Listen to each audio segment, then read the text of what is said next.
여러분 안녕하십니까? 헬로티비 뉴스입니다. 관련 법 개정으로 인구 50만 이상 지자체에도 시정연구원 설립이 가능해졌습니다. 경기도에서는 화성과 성남, 시흥 등에 이어 부천도 시정연구원 설립 추진에 나섰는데요. 일단 첫 발을 떼긴 했는데 아직 넘어야 할 산이 많습니다. 이정화 기자의 보도입니다. 치열한 고민 없이 인구 50만 이상 100만 이하의 다른 지자체가 추진하는 연구원 설립을 쉽게 편성한다면 부천시는 또 하나의 욕먹는 하마가 탄생하는 불상사가 발생할 것이 자명합니다. 시정연구원을 설립한다고 구체적인 정책이 세워지거나 예산이 확보되지는 않습니다. 시정연구원은 어떻게 할 건지를 함께 모아서 당론을 결정하고 함께 어떻게 가자라고 결정하는 그 과정을 시장께서 하셔서 다음번 재선되셔서 바로 시정연구원 출범하신다고 저는 믿지 않는다고 봅니다. 이게 없는다고 해서 우리 시정 못할까요? 지역 정치권의 강한 반대로 한때 조용익 부천시장이 전면 보류까지 선언하며 추진이 순탄치 않았던 부천시정연구원 설립.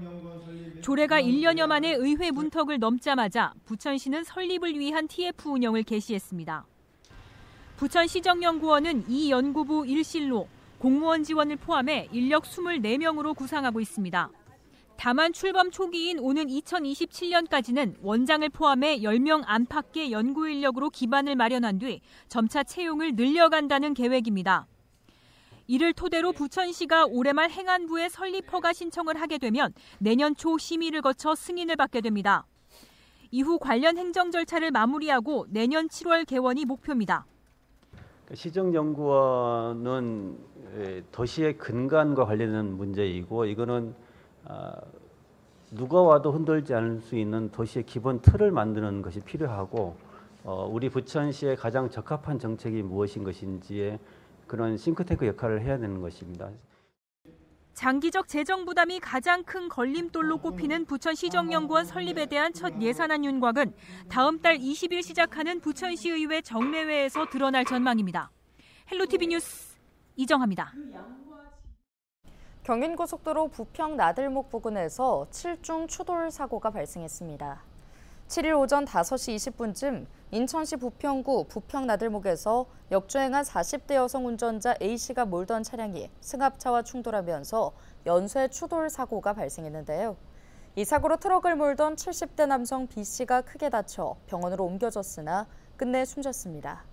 또 다른 승용차 운전자 등 3명도 병원으로 옮겨져 치료를 받고 있습니다. 사고 처리 여파로 서울 방향 도로에서 출근길 차량 정체도 빚어졌습니다. 경찰은 CCTV와 목격자 진술 등을 토대로 구체적인 사고 경위를 조사할 계획입니다. 부천시가 재정비 촉진 사업, 이른바 미니 뉴타운 추진을 위한 관련 조례 개정안을 입법 예고했습니다. 이번 개정안에는 재정비 촉진지구 재개발 사업 시 임대주택의 비율을 30%에서 20%로 완화하고 재건축 사업 시 70%에서 10%로 완화한다는 내용이 담겼는데요. 또 공공주택지구로 지정될 경우 재정비 촉진지구 내 재개발 사업에서 건설되는 임대주택이 만 세대 이상일 때 임대주택의 비율을 기존 15%에서 10%로 낮춘다는 내용이 담겼습니다. 조례 개정안이 시행되면 부천, 대장, 역곡 등 공공주택지구도 영향을 받을 것으로 전망됩니다. 제30회 계양 구민의 날 기념 행사가 성황리에 마쳤습니다. 계양구는 지난 5일 계양 아시아드 양궁 경기장 일원에서 제30회 계양 구민의 날 기념 행사를 진행했는데요. 이날 행사에는 유정복 인천시장을 비롯해 이재명 더불어민주당 대표와 지역 국회의원, 시구의원, 전직 구청장 등이 참석했습니다. 행사는 구민의 날 기념식을 시작으로 특별 공연과 가을 음악회 등 기념 행사의 순으로 진행됐는데요. 특히 이날 자랑스러운 계양 구민상 7개 분야와 친절 으뜸 공무원상 모범 구민상과 모범 시민상도 함께 수여했습니다.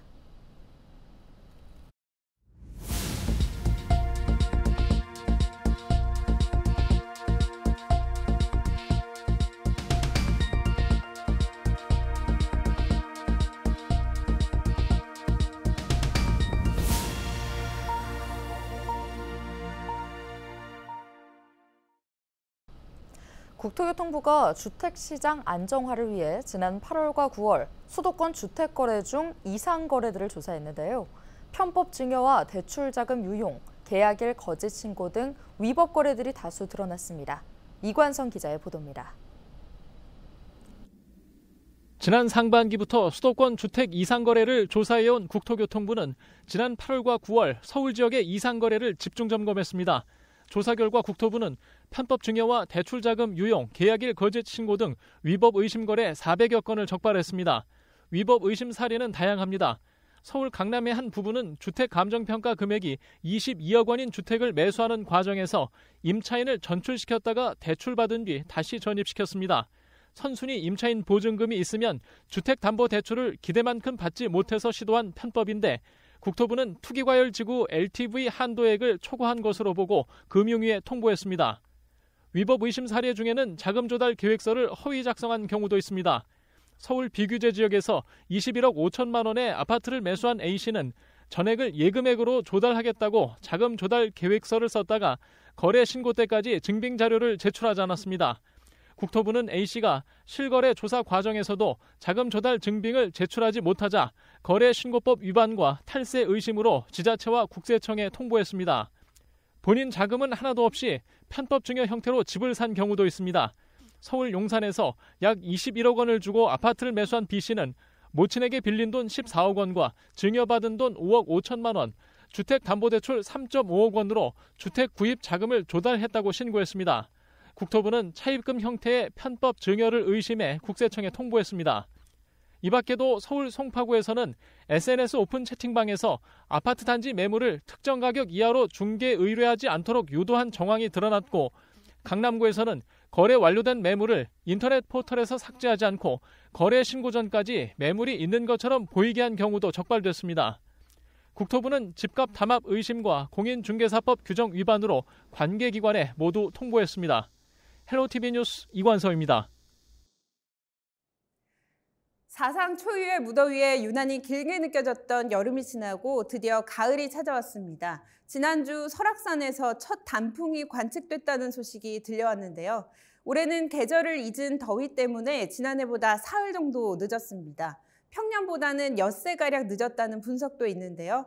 먼저 설악산 대청봉의 단풍 실황, 영상으로 먼저 만나보겠습니다. 지난 4일 설악산 국립공원 사무소가 공개한 고지대 단풍 현황입니다. 파란 가을 하늘 아래 울긋불긋 나뭇잎들이 물들고 있는 모습이 보이는데요. 기상청은 보통 산 정상부터 20%가량 물들면 단풍이 시작된 것으로 보고 있습니다.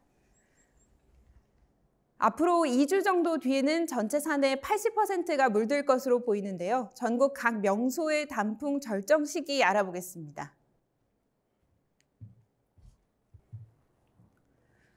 앞서 보신 설악산, 우리나라에서 가장 먼저 단풍이 물드는 곳인데요. 설악산의 단풍 절정 10월 20일로 예상되고 있습니다. 오대산은 17일, 치악산은 23일로 이달 중순이면 단풍 절정을 볼 수 있을 전망입니다. 서울 북한산은 10월 28일, 월악산도 28일로 이달 말이면 단풍 절정을 이룰 것으로 보입니다. 계룡산과 속리산, 팔공산, 가야산도 10월 29일에서 30일 정도로 이달 말이면 단풍이 절정을 이룰 것으로 보입니다. 반면 해발 고도가 높은 지리산은 10월 23일로 예상돼서 주변 지역보다 단풍 진행 속도가 빠를 것으로 전망됩니다. 내장산과 무등산은 다음 달 초 11월 4일에서 5일 정도로 예상되고요. 두륜산은 11월 11일로 예상되고 있습니다. 제주 한라산은 10월 28일로 이달 말에 가야 단풍 절정을 볼 수 있을 것으로 보입니다. 단풍 절정 시기는 앞으로의 날씨 그리고 나무의 종류에 따라 조금씩 차이가 있는데요. 기상청이 제공하는 유명산 단풍 현황을 보면 최신 정보를 알 수 있습니다. 지금까지 원주 오픈 스튜디오에서 헬로티비 뉴스 이다혜입니다.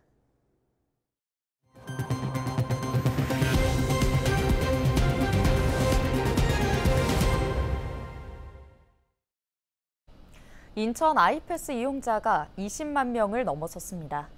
인천시는 인천 아이패스 누적 이용자가 지난달 25일 기준 시행 5개월 만에 20만 명을 돌파했다고 밝혔는데요. 인천 아이패스 사업은 K패스 카드를 통해 월 15회 이상 대중교통을 이용하면 지출 금액의 일정 비율을 다음 달에 돌려받을 수 있는 정책입니다. 일반은 20%, 청년과 어르신은 30%, 저소득층은 53%를 돌려받을 수 있습니다. 이용자는 청년층이 61.6%인 12만 4,407명으로 가장 많았으며 일반층이 30.8%인 6만 2,248명, 저소득층이 9,651명, 어르신 5,758명 순입니다. 1인당 월평균 환급액은 5월에서 7월 기준 17,467원으로 KPS의 전국 1인당 월평균 환급액인 15,060원보다 2,407원이 많았습니다. 올해 마지막 인천 지역 중소기업 육성자금 지원이 이뤄집니다. 인천시는 기업부설연구소와 연구개발 전담부서를 보유한 기업의 사업화와 운전자금을 저금리로 지원한다고 밝혔는데요. 이번 지원은 기존 5회 지원에서 자녀 자금을 활용한 마지막 지원입니다. 특히 지난 8월 연구개발 사업 예산 삭감으로 경영난을 겪은 기업이 많았고 중소기업 R&D 융자 지원 특별자금 신청이 많았던 만큼 기업들의 수요를 반영한 것이라고 설명했습니다. 지원 규모는 25곳, 총 75억 원으로 업체당 최대 3억 원, 2년 만기 일시상환, 고정금리 2.8%로 제공됩니다. 중소기업 육성자금 지원을 원하는 기업은 인천시 중소기업 맞춤형 지원 시스템 비지오케이를 통해 신청할 수 있습니다. 다만 재원 소진 시 조기 종료될 수 있습니다. 합동참모본부는 7일 오전 북한이 대남 쓰레기 풍선 추적 물체를 부양하고 있다고 밝혔습니다. 합참은 이날 풍양 고려시 풍선이 경기도 및 수도권으로 이동할 가능성이 있다며 적재물 낙하에 주의하고 떨어진 풍선은 접촉하지 말고 군이나 경찰에 신고해달라고 말했는데요. 북한은 지난 4일 이후 4일 만에 풍선을 띄웠으며 올해 들어 이번까지 25차례에 걸쳐 남쪽으로 풍선을 날려보냈습니다. 경기도 내 아파트 단지 10곳 중 1곳 이상이 전기차 충전시설에 의한 화재 위험에 노출된 것으로 나타났습니다. 경기도는 소방질환본부와 31개 시군, 전기안전공사와 함께 지하주차장에 전기차 충전시설이 설치된 100세대 이상 아파트 310개 단지를 대상으로 점검했는데요. 점검 결과 310개 단지 중 화재 시 산소 공급을 차단하는 질식 소화포는 75개 단지에만, 배터리를 냉각시키는 이동식 상방향 방사장치는 19개 단지에만 구비돼 있었습니다. 또 36개 단지의 스프링클러 설비, 자동화 탐지 설비, 피난 방화 시설에서 불량이 발견됐으며 이 중 소방안전관리자 업무 소홀 2건, 소방설비 자동 기동 정지 1건에 대해서는 과태료를 부과했습니다. 또는 아파트 관리사무소의 전기차 충전시설 상황을 실시간으로 확인할 수 있는 폐쇄회로 추가 설치, 스프링클러 추가 설치 등을 권고했습니다. 내년부터 인천 전역에서 자동차와 이륜 자동차의 공회전이 제한됩니다. 인천시는 오는 2025년 1월부터 터미널과 주차장, 다중이용시설 등 기존 공회전 제한 지역을 중점 공회전 제한 지역으로 지정해 특별 관리하고 자동차 공회전 제한 지역을 인천 전체로 확대한다고 밝혔는데요. 특히 공회전 제한 대상에는 오토바이 등 이륜 자동차가 포함되며 공회전 제한 시간도 기존 3분에서 2분으로 강화됩니다. 다만 대기 온도가 영상 5도 미만이거나 영상 25도 이상일 경우에는 공회전 허용 시간은 5분 이내입니다. 규정을 위반할 경우 차량 운전자에게 5만 원의 과태료가 부과됩니다. 앞서 시는 이를 위해 자동차 공회전 제한에 관한 조례도 개정한 바 있습니다.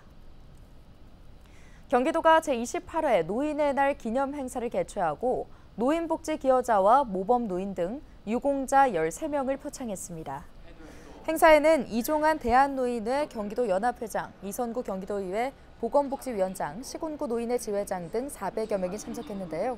김동연 도지사는 행사에 참석해 올해도 경기도 간병 SOS 프로젝트인 광역자치단체 최초로 어르신 중에서 소득이 낮으신 분들을 대상으로 1년에 2달 정도의 간병비를 지원하겠다고 말했습니다.